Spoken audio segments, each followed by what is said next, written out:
I'm deeply interested in any battle, any combat anywhere in the world, because that was my job. बिल्कुल। 37 years मैंने यही किया है। हम्म। Ammo directorate में नौकरी कर चुका हूँ।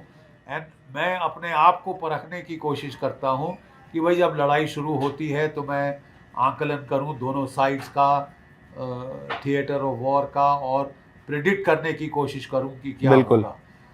ठीक है। और अगर मैं प्रोफेशनल हूँ, I should be able to accurately predict बिल्कुल। आउटकम। और सर आपकी जो नॉलेज होती है वो सर इतना इम्पैक्ट डालती है दर्शकों पर, जनता पर, और सरकारें भी इसको मानने को मजबूर हो जाती हैं। सर मैं आपसे सबसे पहला सवाल ये जानना चाहूँगा, जंग को सर 13 दिन होने जा रहे हैं, 2 हफ्ते होने जा रहे हैं। पिछली जंग हमने देखा था जब हमला किया था अमेरिका ने, तो 12 दिन में रोक दिया था उसको। कल ट्रम्प साहब सामने आए और खूब बड़े बोले हैं कि जंग मैंने रोक दी है, और रोक गई है एक तरीके से, हम जीत गए जंग को। सर क्या वाकई अमेरिका जंग जीत गया है, या फिर जो एक जिस तरीके से बयान आ रहे हैं, वो कहते हैं ना हमारे भारत में सांप और नीलू एक लड़ाई चल रही है, कौन आगे बढ़ेगा कौन जीतेगा, उस तरह से? देखिए साहब, डोनाल्ड ट्रंप का कहना कि वो युद्ध जीत गए हैं, वो ख्याल अच्छा है गालिब, दिल बहलाने के लिए। ये पिट गए हैं साहब। हाँ। ये इनका रेपुटेशनल लॉस इतना होगा, इनको ये लड़ाई कभी शुरू करनी ही नहीं चाहिए थी। लेकिन बगैर बावजूद professional advice to the contrary इन्होंने ये युद्ध छेड़ा, ईगो में आके दिखाई, एरोगेंस दिखाई कि हमने वेनेजुला को पीट दिया, अब हम ईरान को पीट देंगे, फिर हम क्यूबा की ऐसी तैसी कर देंगे, फिर ग्रीनलैंड पे कब्जा करेंगे। ये क्या है साहब? ये कौन सी सदी में आप जी रहे हैं? ये क्या उपनिवेश काल है? कॉलोनियलिज्म फिर से ला रहे हैं आप? यू सी, डोनाल्ड ट्रंप साहब ने बहुत हूड़मती दिखाई है, बहुत गलती करी है। देखिए, मैं जो सिर्फ कहना चाहता हूँ कि नेशनल सिक्योरिटी फोरकास्टिंग कैसे की जाती है।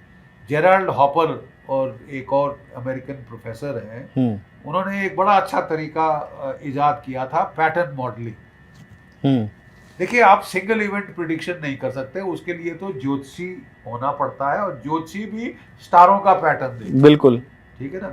तो आप जो पैटर्न मॉडलिंग कर सकते हैं कि साहब अगर ईरान इजराइल में पहली जो लड़ाई हुई थी क्या रूप लिया था, वो 3-4 बार तो झड़प हो चुकी है इनकी, तो कैसे चली थी?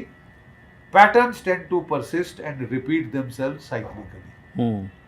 यानी जो पैटर्न है वो दोहराता है अपने आप को, इतिहास दोहराता है। तो इतिहास को समझो और then extrapolate from the past to the present, लेकर दोनों साइड का बीन काउंट वगैरह, कोरिलेशन ऑफ फोर्सेस वगैरह करके करो।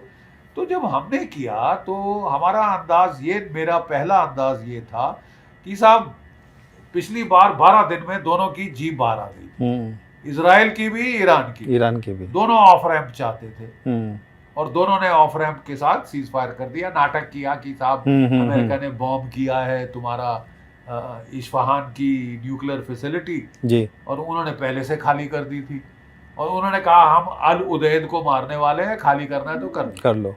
तो ये नूरा कुश्ती नाटक के साथ वो लड़ाई खत्म हो गई थी। बट 12 दिन वाज क्रूशल। ये लड़ाई का फोरकास्टिंग की जो एक इक्वेशन है वो है मैथमेटिकल मिसाइल इक्वेशन।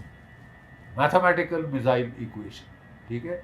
और इसके चलते ये अंदाज लगाना जरूरी है, एस्टिमेट सारा लड़ाई का क्या रुख होगा, कितनी लंबी चलेगी, टोटली डिपेंडेंट है how many interceptor missiles with Israel and America, how many attacking missiles with Iran. और साहब उसका फलसफा सीधा ये है कि प्रोडक्शन रेट पेट्रियट मिसाइल्स का अमेरिका का 650 प्रति साल है, और थर्ड का 200 पर 200 है, ठीक है। जो ईरान है उसने तो तकरीबन पिछली बार से 2000 से ज्यादा मिसाइल बना लिए हैं नए, ठीक है।